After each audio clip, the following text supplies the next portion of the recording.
और चलिए अब आपको सीधी तस्वीरें बताते हैं दिल्ली से, जहां पर अरविंद केजरीवाल बाबा राव आंबेडकर की 65वीं पुण्यतिथि पर संबोधित कर रहे हैं।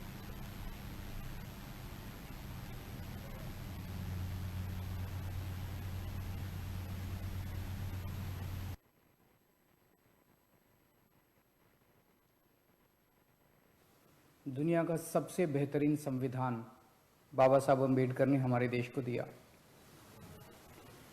पूरा जीवन वो दलितों के लिए, शोषितों के लिए लड़ते रहे, संघर्ष करते रहे।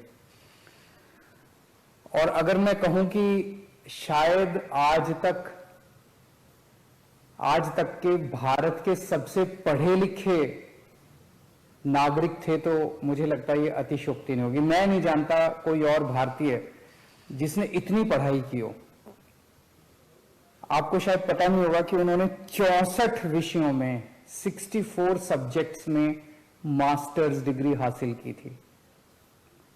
एक मास्टर्स डिग्री लेने में नानी याद आ जाती है, एक एमए करने में, एमएससी करने में नानी याद आ जाती है।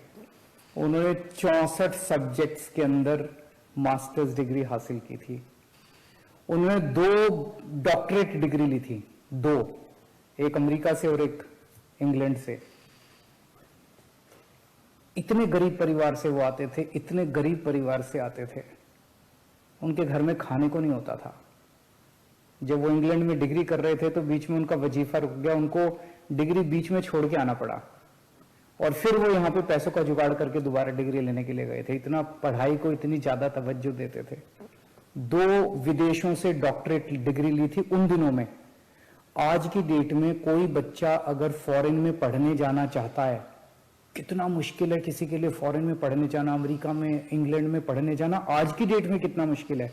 उन दिनों में ऐसा शख्स जिसने 2 डॉक्टरेट डिग्री फॉरेन से ली थी,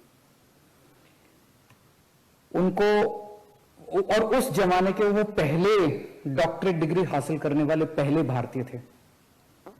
उनको 9 भाषाएं आती थी, 9 भाषाएं। और उनकी एक पर्सनल लाइब्रेरी थी, किताबों के बड़े शौकीन थे। पर्सनल लाइब्रेरी थी जिसमें 50,000 किताबें थी। उनकी लाइब्रेरी का नाम था राजगीर।